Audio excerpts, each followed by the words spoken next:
सात भाई और एक बहन की ये इबरतनाक कहानी है कि किस तरह उन्होंने अपनी बहन से जिना किया और उसको पकाकर खा गए और अल्लाह वाले ने कैसे उनकी मदद की। आइए इस वाक़े को सुनते हैं। पुराने वक्तों की बात है, जब जहलियत का दौर था, इंसान को कोई शऊर न था, जब आदमी जानवरों का शिकार करते और औरतें घर का काम काज करती थी और बच्चों को संभालती थी। एक गांव था जहां सभी हिंदू थे। उनकी एक भोली भाली बहन थी जो बहुत ही खूबसूरत थी। एक साथ बड़े प्यार और मोहब्बत से रहा करते थे। उनके माँ बाप इस दुनिया से चले गए थे। भाई अपनी बहन से बहुत मोहब्बत करते थे। सातों भाई सुबह सवेरे ही काम के लिए निकल जाते थे और उनकी छोटी बहन घर का काम काज करके सबके लिए खाना पकाती थी। सातों भाई रोजाना शिकार पर जाते और शिकार करके लाते। बहन को वो जानवर देते, वो बड़े मजे से खाना बनाती।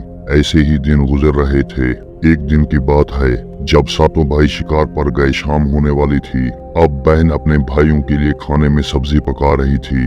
जब वो साग काटने लगी तो साग काटते काटते छुरी लगने से उसकी उंगली कट गई। खून की धार बहती जा रही थी। वो बहुत ज्यादा परेशान हो गई कि मेरे भाई ये खून देखेंगे तो दुखी हो जाएंगे। ये देखकर वो चादर से खून साफ करने ही लगी थी। फिर उसको अचानक ख्याल आया कि मेरे भाई कपड़े पर खून देखेंगे तो सोचेंगे कि ये खून कहां से आया। अब उसके जहन में ख्याल आया कि मेरे भाइयों को तो खून यहाँ से साफ नजर आएगा। अब वो बेचैन होकर यहाँ वहाँ देख रही थी तो उसमें थाल में साग देखा। उसी साग से ना रुकने वाले खून की उंगली को दबाकर साफ करना शुरू कर दिया। जब तक खून रुका नहीं वो साफ करती रही। अब खून रुक चुका था, काफी देर हो गई थी। उसने सब्जी यूं ही पका ली। जब भाई शिकार से वापस आए तो बहन ने खाना उनके सामने रखा। उन्होंने मजे लेकर खाया कि आज तो सब्जी बड़ी अच्छी बनाई है। खाना सारा खत्म हो गया था। बहन अपनी तारीफ पर बहुत खुश थी। उसके बाद सातों भाई सो गए। फिर वो अगले दिन उठे तो शिकार पकड़ने जंगल की तरफ चले गए। आज किस्मत से उनको कोई परिंदा या जानवर न मिला तो अब वो थक हार कर दरख्त की छांव में बैठ गए। बातों ही बातों में वो रात के खाने के बारे में बात करने लगे थे कि ऐसा शानदार खाना आज तक नहीं खाया। उसमें न जाने कौन सा मिसाला बहन ने डाला होगा कि हम अपनी उंगलियां चाटने लगे थे। चलो आज घर जाकर अपनी बहन से मालूम करेंगे कि क्या है वो राज। शाम को घर आकर भाई बहन से पूछने लगे, बहन तुमने कल सब्जी बनाई थी, उसमें कौन सा मिसाला मिलाया था? तो वो डर गई कि कहीं भाइयों को पता तो नहीं चल गया। तो वो कहने लगी, कुछ नहीं बड़े भैया, मैंने तो वैसे ही खाना बनाया था जैसे रोज बनाती हूँ। तो उन्होंने कहा चलो फिर से आज वैसा ही खाना बना लो। आज दिल बहुत उदास है, कोई शिकार भी नहीं मिला। तब बहन जल्दी जल्दी सब्जी बनाने लगी।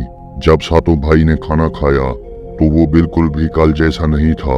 बड़े भाई ने कहा, बहन तुमने अभी जो सब्जी बनाई है वो कल जैसी बिल्कुल भी नहीं है।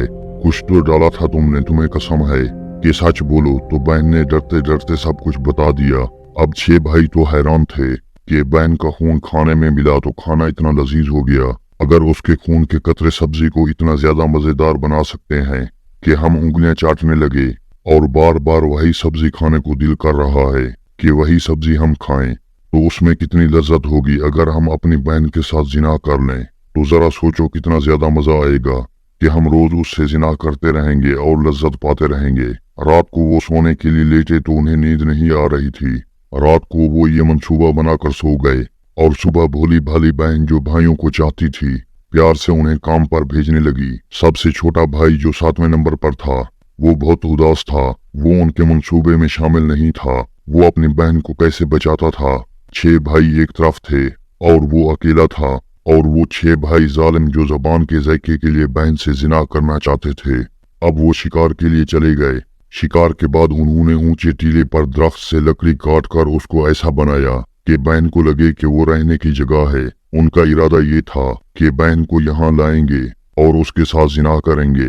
अगले रोज भाई बोला, अब तुम बड़ी हो गई हो, तुम्हारी शादी करने की जिम्मेदारी हम भाइयों के ऊपर है। हमने तुम्हारे लिए एक खूबसूरत और मेहनती लड़का भी देख लिया है। शाम को उसके घर जाएंगे। तुम भी सज संवर कर अच्छे कपड़े पहनकर हमारे साथ चलना।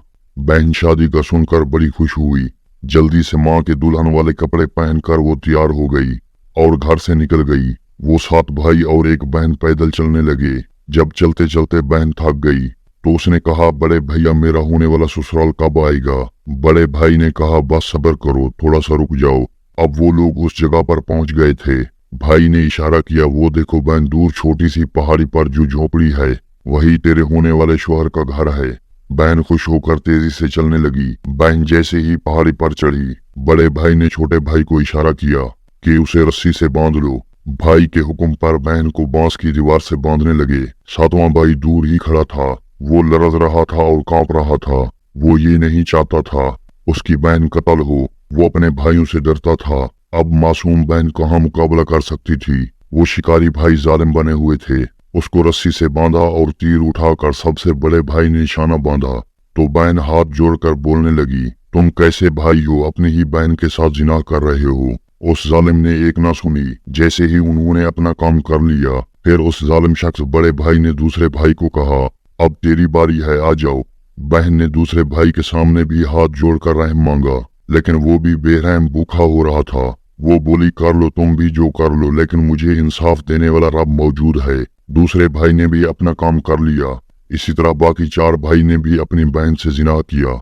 अब बारी थी सातवें भाई की। उसको भी कहा कि आ जाओ, अगर तूने उसके साथ जिना न किया हम तुझे भी नहीं छोड़ेंगे, तेरा भी वही हशर करेंगे, तो तेरे भी उसके साथ टुकड़े टुकड़े कर देंगे। वो ये जानते थे कि बहन इस भाई को बहुत पसंद करती है। फिर उस बहन ने अल्लाह से दुआ की कि मुझे मौत आ जाए। फिर वो उसी वक्त मर गई। उसके कत्ल पर आसमान भी रो रहा था, मगर बड़े भाइयों के दिल में जरा बराबर रहम नहीं था।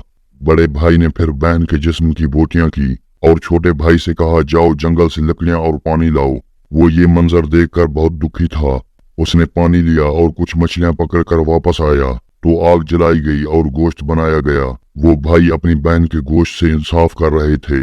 वो बेचारा उसे देख रहा था कि कैसे भाई हैं, अपनी भूख मिटाने के लिए अपनी बहन को भी नहीं छोड़ा। खाना खाने के बाद कहा, क्या ही उम्दा गोश्त था। अब बड़े भाई ने छोटे भाई से कहा कि हमारी बहन के जिस्म के बचे हुए हिस्से पड़े हैं, तुम इसको जमीन में दफना दो। बहन का सारा और बाल उसके भाई ने उसी गड्ढे में डाल दिए और उसको बंद कर दिया। सारे भाई अब घर चले गए। बहन को मारकर कोई दुखी नहीं था सिवाय एक भाई के। सातवें भाई ने अपनी बहन के गोश्त को यूं ही गले में डाल दिया था, लेकिन अब वहां पर एक बड़ा सा पौधा निकल आया था जो गोश्त का पौधा था, और देखते ही देखते वो घना दरख्त बन गया। वहां से किसी का गुजर नहीं होता था। एक दिन एक अल्लाह वाले वहां से गुजर रहे थे। उन्होंने उस अजीब दरख्त को देखा जिसमें गोश्त के टुकड़े लटक रहे थे। वो आम दरख्तों से बिल्कुल मुख्तलिफ था। ये सोचकर आपने अल्लाह का नाम लेना शुरू कर दिया। आपको वहां का माहौल कुछ अजीब लगा। आपने उस दरख्त के पास मौजूद गड्ढे को खोदा तो वहां से एक लड़की का सर निकला। ये देखकर आप समझ गए कि लगता है कि कोई गहरा राज है। आप वही दरख्त के नीचे बैठ गए और इबादत करने लगे। जैसे ही नमाज पढ़ते जा रहे थे, किसी के रोने की आवाजें आती जा रही थी। आप समझ गए कि जो भी है मुझे उसकी मदद करनी है। 40 दिन 40 रातें आपने चिल्ले में गुजारी। चिल्ले के बाद आप वहां से उठे। आपने बांस के दरख्त से एक बांसुरी तैयार की और अपना लिबास बदला, फकीराना लिबास पहना और बांसुरी वाले बन गए। अब आप हर गांव में बांसुरी बजाते जाते, लोग फकीर समझकर भेज देते। इस तरह न जाने कितने ही गांव देख लिए और अब तक वो बात पता नहीं चली जिसके लिए अल्लाह वाले ने ये बेस बदला था। उन्होंने अल्लाह के आगे सजदा करके दुआ मांगी कि किसी के साथ बुरा हुआ है, मैं इंसानियत के नाते उसकी मदद करना चाहता हूँ। अब आप उस गांव में पहुंच गए जहां वो जानी भाई रहते थे। जो 6 भाई थे अब उनकी शादियां हो चुकी थी और अब सिर्फ 7वां भाई ही कुंवारा बचा था, जो कि बहुत ही गमगीन रहा करता था। अल्लाह वाले बांसुरी बजाते सबसे पहले उसके घर के सामने गए। तब बांसुरी से आवाज आई, यही सबसे बड़ा दुश्मन है। दरवाजे पर यह आवाज बड़े भाई ने सुनी तो उसने उस आवाज को पहचान लिया। उसके पसीने छूट गए। उसने अपनी बीवी से कहा, इस फकीर को भीख देकर भेज दो, जल्दी निकालो इसे यहाँ से। उसने ऐसा ही किया। वहां से अल्लाह वाले आगे बढ़े। दूसरे भाई का घर था। बांसुरी से फिर उसी तरह दर्द भरी आवाज निकली। दूसरे भाई का भी रद्द अमल पहले भाई जैसा ही था। इसी तरह अल्लाह वाले बांसुरी बजाते बजाते 6 भाइयों के घर गए। वो सब खौफ से कांप रहे थे कि अब तो बस्ती वाले हमारे इस गुनाह के बारे में जान जाएंगे। उसके बाद अल्लाह वाले सबसे आखिरी 7वें भाई के दरवाजे पर पहुंचे। यकदम से बांसुरी से आवाज आई, अल्लाह वाले देखिए, ये है मेरे छोटे भाई का घर जिसने दिल में गहरा राज छुपाया है। एक हादसे को अब तक भुला नहीं सका। उस बांसुरी से आती आवाज 7वें भाई ने सुन ली। वो मुसलमानों का दुश्मन नहीं था। वो ये जानता था कि फकीर मुसलमान है। अल्लाह वाले ने उसको इज्जत दी। अल्लाह वाले से मिलने से पहले वो बहुत ही परेशान था। उसने कहा, आप मुसलमान लगते हैं। मैं बहुत अरसे से दिल में एक राज छुपा कर बैठा हूँ, मगर मैं आपको बता नहीं सकता। मैं कलमा पढ़ना चाहता हूँ, मुझे नींद नहीं आती। आपने कहा, अगर तुम दिल से मुसलमान होना चाहते हो तो मैं इसी वक्त तुम्हें कलमा पढ़ाता हूँ, लेकिन तुमने इस्लाम के रास्ते पर चलना है, झूठ नहीं बोलना, हमेशा सच का साथ देना है और हमेशा अल्लाह से डरना है। उसने वादा किया। उसके बाद आपने पहला कलमा पढ़ाकर उसे मुसलमान कर दिया। उस रात आपने वहीं रहकर इबादत की। छोटे भाई ने भी नमाज पढ़ी। तहज्जुद के वक्त उसने पूछा, हजरत ये बांसुरी आपके पास कहाँ से आई? तो अल्लाह वाले ने अपनी सारी रौदत सुनाई। फिर वो बोला, उसे कुछ काम है, ऐसा करो इसको संभाल कर रखना और इसे किसी को नहीं देना, ये बहुत ही कीमती बांसुरी है। मैं जब वापस इस बस्ती से गुजरूंगा तो तुमसे ले लूंगा। ये कहकर वो चले गए। वो भाई उस बांसुरी का ख्याल रखता था। वो नमाज पढ़ता तो उसे सुकून आ जाता। जो सालों से बेचैनी थी अब वो खत्म होती जा रही थी। कुछ ही दिनों के बाद अल्लाह वाले उसके पास आए। छोटे भाई ने सारी कहानी बताई कि कैसे उसकी बहन के साथ जिना करके कत्ल कर दिया गया था, लेकिन जहाँ उसको दफन किया था वहाँ का बता दिया। फकीर ने कहा, तुमने कोई गुनाह तो नहीं किया, लेकिन तुमने हक के लिए आवाज नहीं उठाई और अब तुम मुसलमान हो गए हो। पहले तो तुम ला इल्म थे, पहले दौरे जहलियत में थे, लेकिन अब तुम अल्लाह के नेक बंदे हो, इसलिए अपनी बहन की मदद तुम्हें करनी चाहिए। कहिए हजरत, हमें क्या करना होगा? अल्लाह वाले ने कहा, सबसे पहले उसके लिए नमाज के बाद दुआ करेंगे। आपने दुआ की, या अल्लाह तू गफूर रहीम है। आपके दिल में क्या था वो लड़का नहीं जानता था। वो भाई दुआ करते करते रो दिया और कहा, अल्लाह वाले आपने मेरी बड़ी मदद की है, मेरी बहन को दुनिया में वापस ला दीजिए। मेरे दिल में बहुत जख्म है, मेरे भाई उसकी मौत की वजह है। आपने मुझे मुसलमान तो बना दिया, बस आप मेरी बहन को ला दें। अल्लाह वाले बोले, बेटा मैं तो एक अदना सा आलिम हूँ, जिंदगी और मौत तो अल्लाह के हाथ में है, मैं कुछ नहीं कर सकता, मुझे तो बस इस काम के लिए चुना गया है। वो ये बात सुनकर भलक भलक कर रोने लगा और अल्लाह वाले ने कहा, मैं तुम्हारे लिए दुआ करता हूँ कि अल्लाह तुम्हारे दिल को सुकून दे दे और तुम्हारी बहन के कातलों को सजा दे। अल्लाह वाला ये कहकर जा चुका था, मगर अल्लाह का इंसाफ होना ही था। उन 6 भाइयों की जिंदगी मसाइब से भर गई। जो गुनाह उन्होंने किया था उसकी सजा उन्हें इस दुनिया में ही मिलना शुरू हो गई थी।